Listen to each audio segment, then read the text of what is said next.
Bienvenue sur la chaîne YouTube, merci à tous les fidèles qui nous suivent. Encore un cours avec la grâce de Dieu, de la préparation à la prière du Baal Shem Tov HaKadosh. Dit le Baal Shem Tov comme ça: Shamati, ki kol teiva nichlelet mikol haolam, v'divrei pi chacham chen. Qu'est-ce qu'il dit?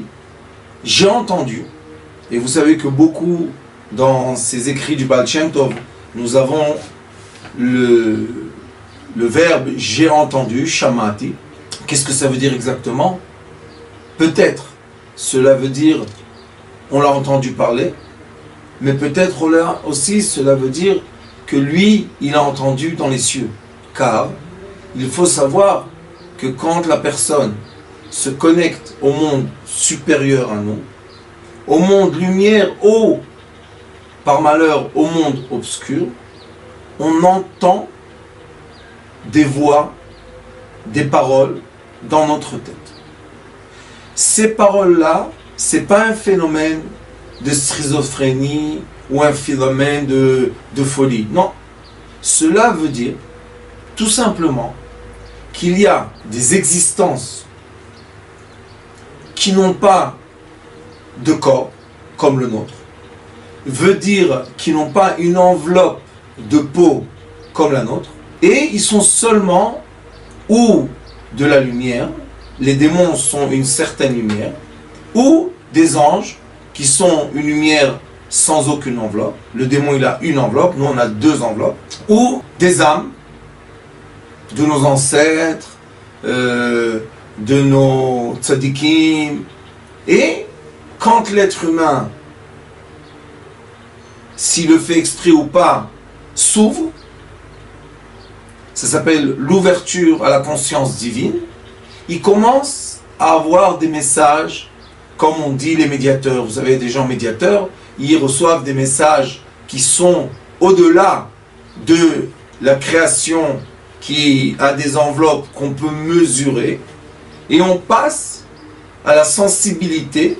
Ça s'appelle des fois la clairvoyance, la clair-audio. Les gens entendent des choses, voient des choses, et il y a des claires pensées. Les gens ont certaines pensées qui sont des pensées qui sont au-delà de ce qui se passe aujourd'hui, comme les gens qui inventent le futur, les gens qui font de la musique, les gens qui écrivent des scénarios, des livres, etc., etc., etc. Ça veut dire que nous avons, dans le monde supérieur à nous, des messages qui sont en route pour se concrétiser dans notre monde, et il y a des gens qui reçoivent les messages avant les autres. Donc, si, comme aujourd'hui, beaucoup de gens utilisent Waze ou les cartes Google, tout ça, pour conduire, comme il y a des satellites, et le satellite est au-delà de la voiture, et il reçoit énormément de messages de toutes les voitures qui sont et de toutes les routes, le satellite peut prévoir, faire des équations mathématiques pour prévoir la route. Donc il a la possibilité mécanique, électronique, d'être capable de recevoir une quantité de messages que l'être humain n'a pas la capacité de recevoir et nous prévenir d'un avenir. Pourquoi? Parce que si je sors de Tel Aviv à Jérusalem, Waze peut me dire tu vas arriver à Jérusalem à telle heure. L'être humain ne peut pas le dire. Nous n'avons pas assez d'informations. Mais comme le satellite est au-delà de nous, il reçoit énormément d'informations et nous envoie énormément d'informations. Exactement en parallèle, dans le monde qui n'est pas artificiel, dans le monde réel de lumière, vous pouvez imaginer qu'il y a, on va dire, certains satellites qui reçoivent, et ce sont des lettres, qui reçoivent des informations de lumière qui veulent se concrétiser sur Terre, mais qui ne sont pas encore arrivés dans notre monde réel de dimension mesurable.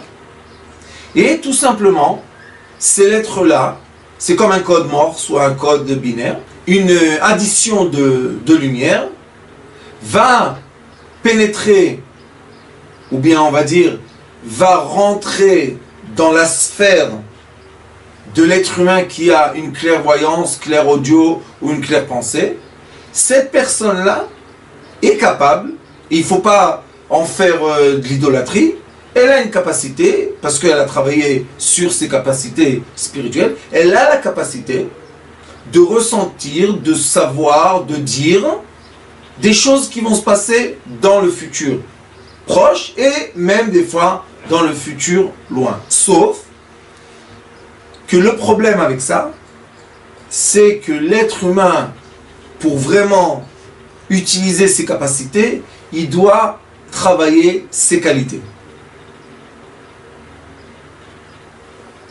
Veut dire, dans le langage de Kabbalah, travailler ses midot. Si on ne travaille pas nos qualités, nos caractères, vite et très très vite, on commence à utiliser un phénomène simple qui est dans la nature. Comme par exemple, je fais une petite parenthèse, les oiseaux. Si vous prenez les plumes d'un oiseau et vous regardez avec un microscope dedans, vous allez voir que c'est des plumes dans des plumes, dans des plumes, dans des plumes. Il y a des vaisseaux qui sont très sensibles aux vibrations qu'il y a dans l'air.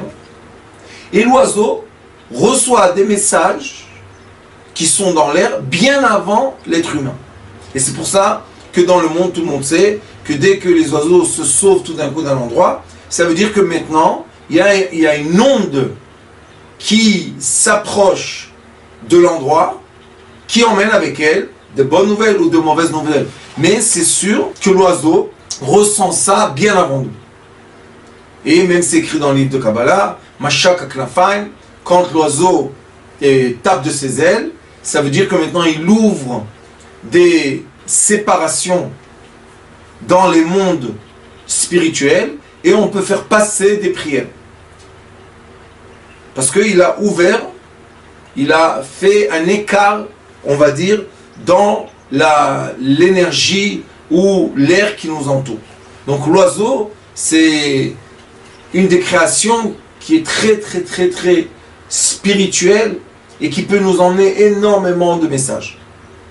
Je ferme la parenthèse, je retourne chez nous. Donc, les gens qui ont des dons de spiritualité doivent faire très attention que les êtres humains qui n'ont pas le don ne les idolâtrent pas. On n'a pas le droit d'idolâtrer. L'être humain, l'homme le plus grand sur terre qui était Moshe Rabbeinu, Moïse, et lui était un homme.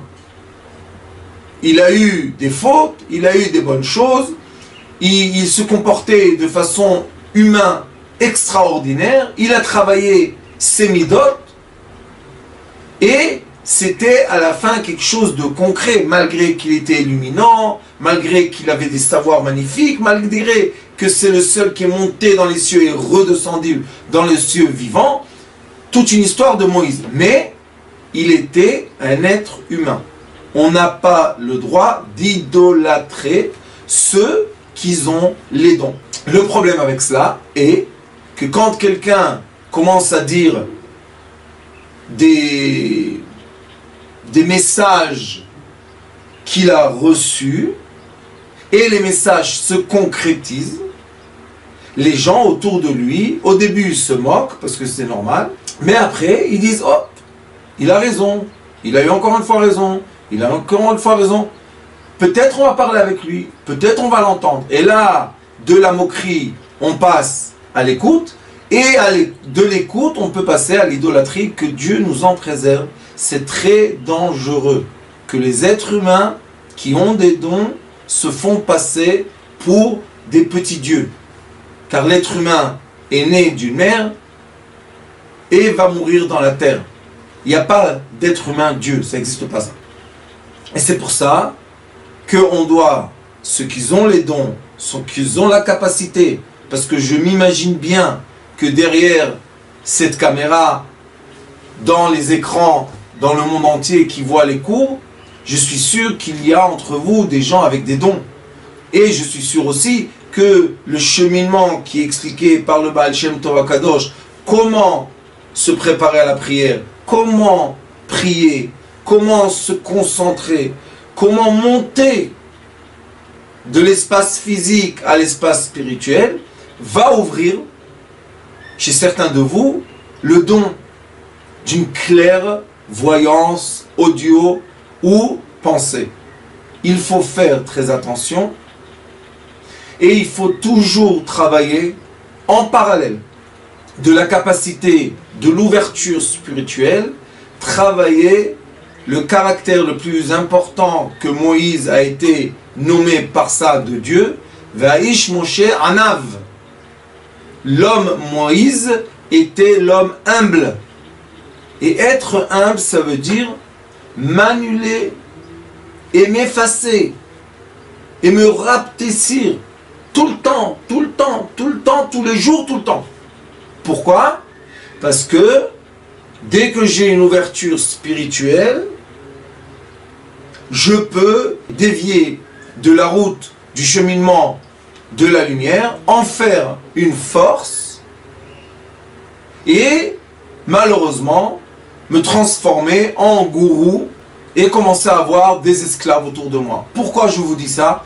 Parce qu'il y a énormément de gens sur Terre, énormément, la majorité des gens sur Terre n'arrivent pas à avoir les capacités spirituelles et la clairvoyance et la clairaudio et tout cela, et ces gens-là deviennent addicts, soumis à ceux-là qui ont l'ouverture de la spiritualité claire.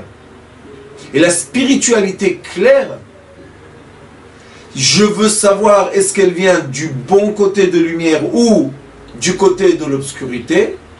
La seule règle, la seule mesure que je peux tester est mon sentiment interne. Est-ce que cette lumière me rend humble, soumis et effacé, ou bien cette lumière me donne des grandeurs, des forces, des envies de régner sur les gens, de posséder les gens, ou bien la pensée que les gens sont bêtes et les gens ne savent rien du tout, et diminuer et écraser ceux qui sont autour de moi. C'est très très simple. Et c'est à la fois un grand travail. Parce que quand j'ai un savoir, et je vais vous donner un bon conseil, ceux qui ont des clairvoyances et des clairaudios et des clairpensées, il faut se taire. Pourquoi? Parce qu'il est écrit Lo matzati laguf tov el ashtika. J'ai pas trouvé, c'est les sages du Talmud qui disent, j'ai pas trouvé quelque chose de mieux à mon corps. Ça veut dire, j'ai pas trouvé un outil le meilleur. Pourquoi? Pour que mon corps vivant puisse être en bonne santé et avoir une qualité de vie, me taire. Les gens doivent savoir, même quand on fait une prière, on doit arriver à un stade qu'on n'entend rien du tout. Il ne faut pas sortir des mots. Il ne faut pas qu'on entende, ni nous, ni les autres, les mots qu'on dit dans la prière. Interdit. Pourquoi? Parce que dès que les mots sortent en vibration de son, il y a les forces autour de nous qui peuvent attraper ces mots-là et les empêcher d'aller dans les cieux. Mais quand je vibre dans mon cerveau, comme nous avons la caisse crânienne, donc les vibrations de lumière restent dans le cerveau, créent des mots qui sont des additions de lumière et les font passer tout de suite direct à l'endroit où ils appartiennent dans le monde céleste.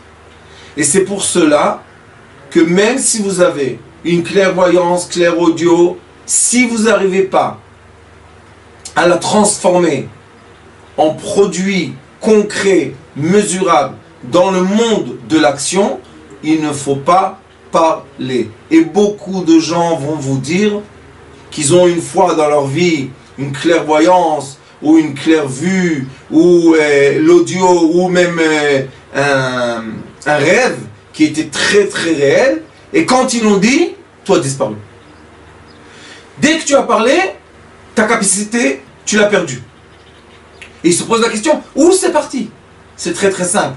Dès qu'on parle par la bouche, les mots, les lumières qu'on avait dans la tête, qui étaient silencieux, se concrétisent avec l'air et sortent de nous. Et dès qu'ils sont sortis de nous, maintenant, on n'a plus la possibilité de les rattraper, parce qu'ils sont sortis de nous. Et on ne sait pas qui sont les forces autour de nous qui vont attraper ces lumières. Et c'est pour cela que même si on sait quelque chose, le dire veut dire le concrétiser déjà dans le monde de la matière. Et beaucoup de fois, malheureusement, les gens ont l'habitude de dire des mauvaises paroles. Ils utilisent le mal pour dire il va y avoir une guerre, il va y avoir ça, il va y avoir ça. Et ça se concrétise. Et c'est pour cela qu'il faut savoir se taire. Et la force des vrais spirituels, des vrais masters, c'est le silence. C'est le plus dur. C'est d'avoir un savoir et ne pas le dire. Parce que dès que je le dis, je reçois énormément de respect, je reçois énormément de chaleur des gens qui m'entourent, je deviens quelqu'un d'important. Je sais qu'on en a besoin, mais ce besoin-là est très mauvais. Comme les mangers qui ont des goûts extraordinaires peuvent être des mangers qui sont très mauvais pour le corps. Comme tous les mangers artificiels qu'on n'arrête pas d'en avoir de plus en plus, notre corps ne fait pas une digestion normale. Notre foie est encombré de tous ces produits chimiques qu'on a dans notre nourriture. Donc, je dois être capable de me retenir pour que les choses négatives, qui sont la superpositionnement du bien, ne sortent pas, ne se verbalisent pas par des mots. Et je sais que c'est difficile. Je comprends la difficulté. Je suis passé par ce chemin. Et c'est pour cela que je vous dis, et je peux vous le dire, parce que Baruch Hashem, l'expérience permet l'accès à la grande sagesse. Je vous dis que vous devez faire l'essai au moins de vous taire. Ne rien dire. Seulement bénir. Beaucoup de fois, des gens ils viennent et ils me disent « Rav, qu'est-ce que tu vois? Qu'est-ce que tu penses? Qu'est-ce que tu sais de moi ?» Et je dis rien du tout.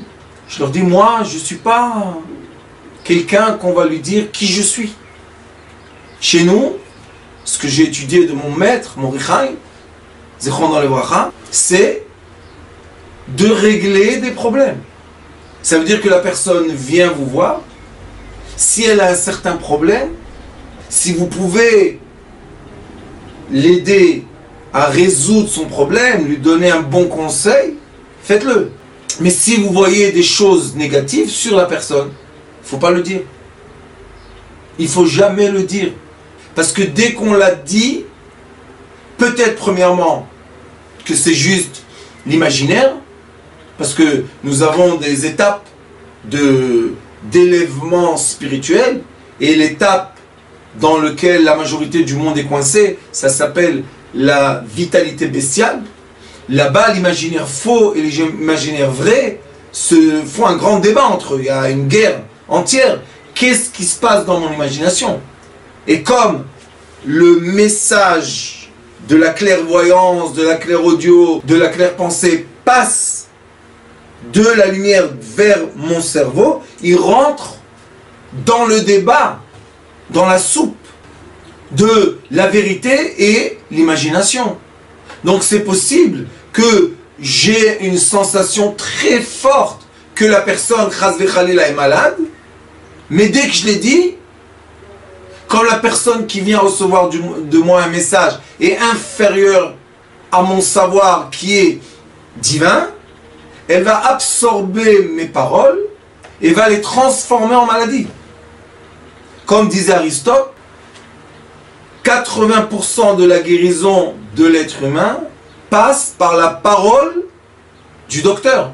Si le docteur dit tout va bien, on peut complètement effacer des maladies d'une personne. Parce qu'elle se dit, ah, le docteur il a dit que tout va bien. Le cerveau reçoit le message, il le transforme en message électromagnétique dans notre corps physique et remet en place ce qui n'est pas en place. Mais si le docteur dit, oh là là, incroyable votre problème, gigantesque, etc., etc., la personne va faire une amplification des paroles du docteur, va avoir peur, va contracter les cellules, et l'endroit, chacun de nous, nous avons un endroit faible, cet endroit faible va tomber malade. Pourquoi? Parce que la maladie, c'est la déconnexion des atomes entre eux, dans la molécule, dans la cellule, dans le tissu. Et comment ça se passe? L'atome reçoit le message qui va créer le mouvement des électrons à l'envers. C'est comme les montres, imaginez-vous, quelqu'un a réussi à faire marcher la montre à l'envers. Donc je me suis levé à 9 h du matin, j'ai fini ma prière, il est 7 h du matin. Les gens vont pas comprendre, qu'est-ce qui se passe? Ou bien on fait marcher la montre trop vite. Au lieu de passer 1 heure, 3 heures passent, et ça va trop vite. Donc on doit être tout le temps dans le juste milieu et dans l'équilibre. Et on doit faire très attention de pas, Morichaim disait à ma femme toujours, ne rentre pas dans ton cœur, rien. On a la vie qui nous accompagne tous les jours est assez encombrée comme ça, sans qu'on lui rajoute nos imaginations ou les paroles inutiles des gens. Et quand on commence à se concentrer sur le concret de tous les jours, on peut, quelques fois par jour, ou même une fois ou deux, se concentrer et se libérer de notre corps physique. C'est quoi cette liberté? C'est quoi cette sensation très agréable de méditer?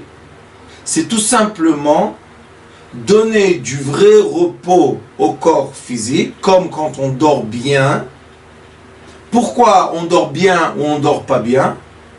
Quand l'âme de la personne sort de son corps, quand on dort, maintenant la qualité du sommeil sera, est-ce que mon âme a été dirigée vers la lumière ou malheureusement mon âme a été attrapée par des sphères obscures. Des fois on dort 8 heures, 9 heures la nuit, on se réveille très très fatigué, on dirait qu'on était dans un combat. C'est pas on dirait qu'on était dans le combat, c'est tout simplement parce que notre âme a dû se battre toute la nuit avec des forces obscures. Et des fois, comme on appelle ça le sommeil des présidents, on peut dormir 4-5 minutes et se réveiller très frais. Comme si on a dormi toute une nuit. Qu'est-ce que c'est ça? Diriger son esprit vers le repos total, la tranquillité et le bonheur et se connecter par la lumière du retour vers la source de la lumière verticale. Et dès qu'on a fait ça, on est bien chargé de lumière et on peut continuer à se comporter et de faire des actions avec notre véhicule qui est notre corps. Et c'est pour cela que c'est très très important de comprendre que la méditation n'est pas non, la méditation est le but de donner du repos au corps. Parce que quand notre corps a un trop de lumière ou un trop de messages, il se fatigue. Parce que c'est comme quelqu'un qu'on lui met un poids sur le dos et on lui rajoute une brique et encore une brique et encore une brique. À la fin, une plume peut l'écrouler. C'est quoi la plume? C'est une goutte de trop, comme un verre. Une goutte de trop, l'eau sort du verre et on va perdre ce qu'il y a dedans. Donc, on doit savoir dans la vie, comme pas tout le monde arrive à travailler son caractère pour être tout le temps dans le point zéro, dans l'être humble, dans s'effacer, ne prendre aucune ampleur aucun orgueil sur personne sur terre. Comme les gens, pas tout le monde se travaille ça. Donc, les gens s'encombrent de lumière. Je veux. Total, j'ai pas ce que je veux, mais je suis très fatigué, je suis très encombré. Donc la guérison de cet état d'esprit est commencer à méditer, ou bien dans le langage hébraïque, faire de la prière, comme nous étudions ensemble, ça fait Baruch Hashem quelques beaux cours, qui, le Baal Shem Tov, comme j'ai dit, Shamati, il était dans les cieux, il a entendu des messages et il les a transformés en éducation, en message pour les gens sur terre. Et ça, c'est une grandeur d'âme, de sages qui reçoivent des grands messages, c'est vrai, mais recevoir le message n'est pas le problème. C'est vrai, c'est un don, c'est une capacité, mais ce n'est pas le but. Le but est d'être capable de transformer le message en action concrète.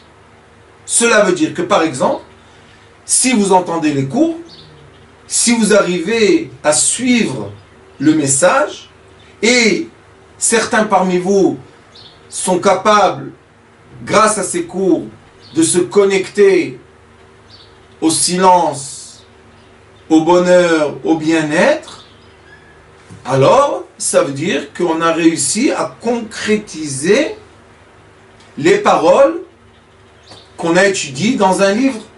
Le livre ne parle pas, c'est l'être qui parle. Et ça, c'est une des informations fondamentales qu'on étudie dans Sefer Yetzira qui s'appelle Sefer Saper Sipur. Nous avons un livre, nous avons celui qui nous raconte ce qui est écrit et nous avons l'histoire à la fin qu'on a entendue. Le livre ne bouge pas. Mais regardez combien de commentaires, de traductions ont été dits déjà, juste sur la Torah. Des millions, je crois des dizaines ou des centaines de millions ont été dits.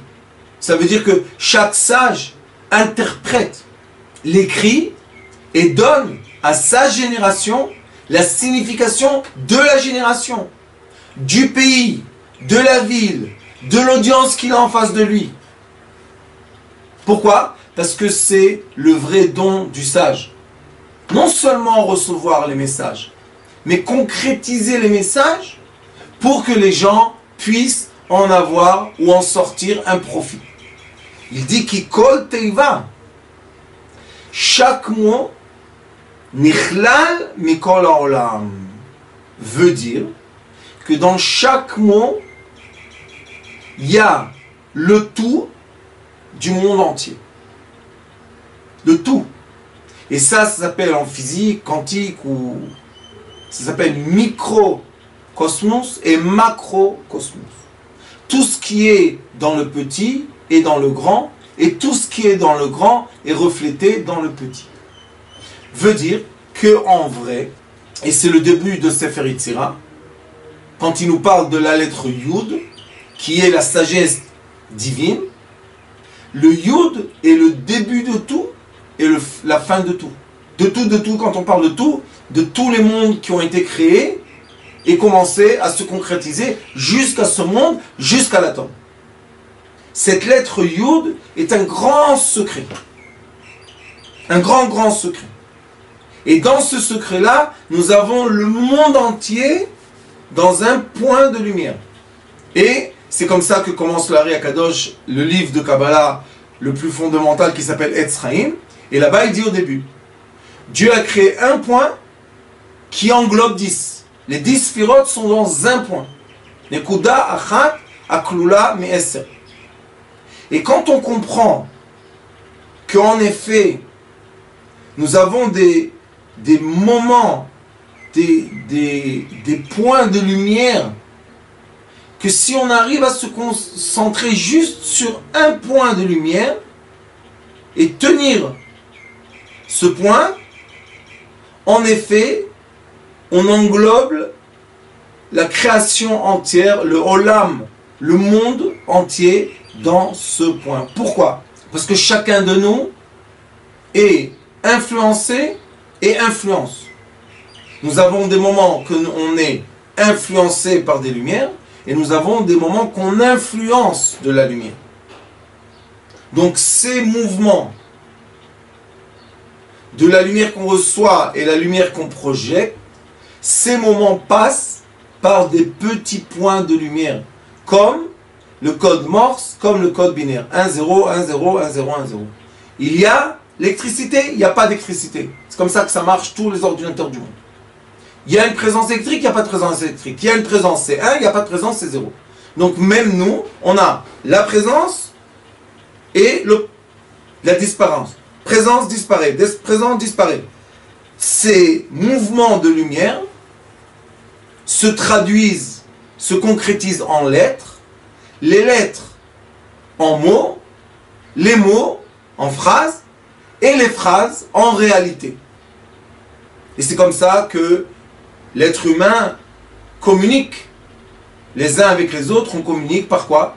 Par les paroles. On verbalise les phénomènes qu'on a autour de nous. Et c'est la communication.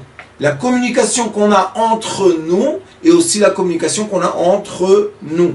C'est le même effet, c'est le même phénomène, sauf que ça s'entend par on va dire par les 5 sens semi-mesurables, et une télécommunication qui ne s'entend plus par les sens physiques, mais par les sens imaginaires spirituels.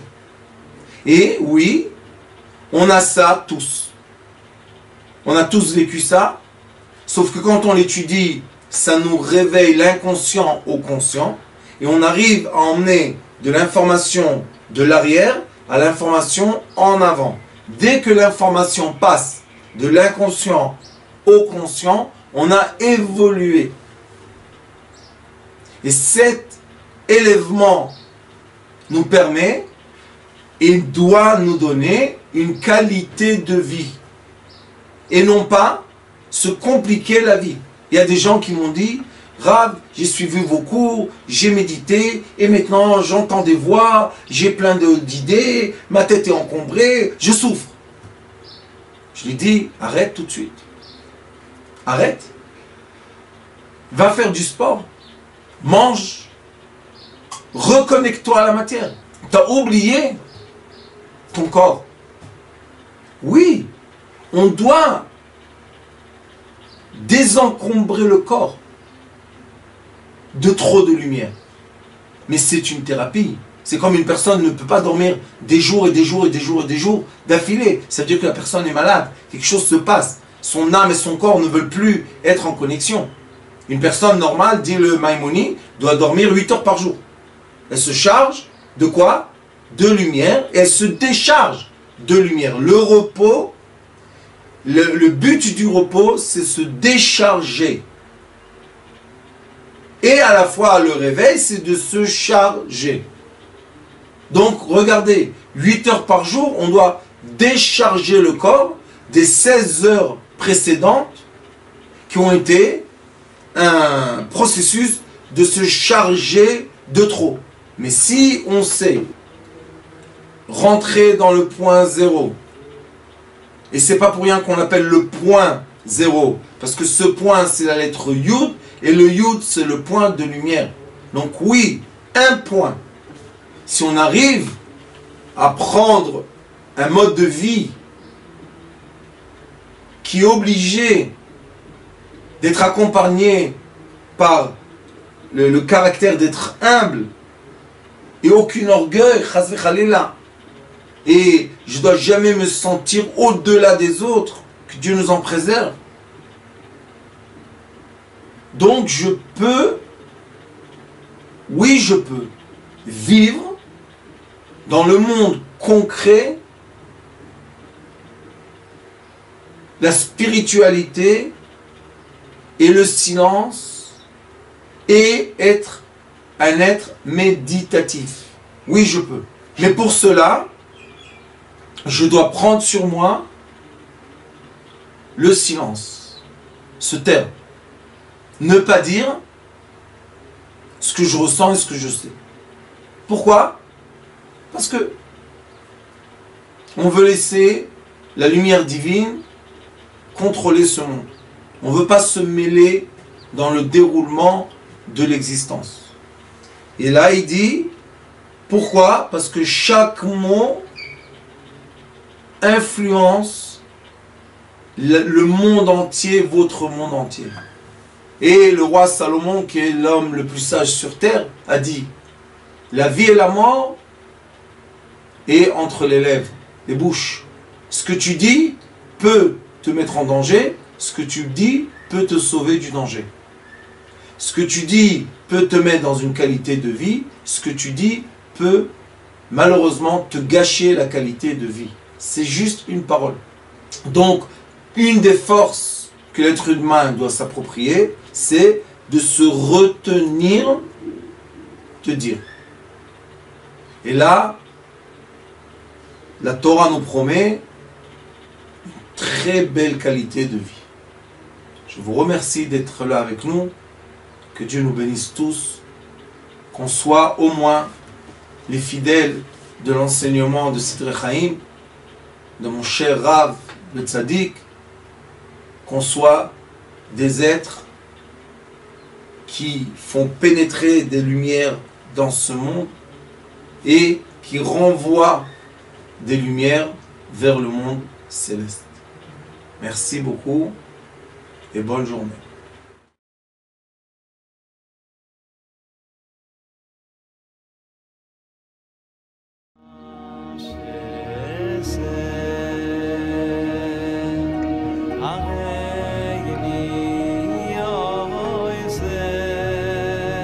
הוא היה אומר לי, בבית שלי יש מלאכים, לא רוצה לצאת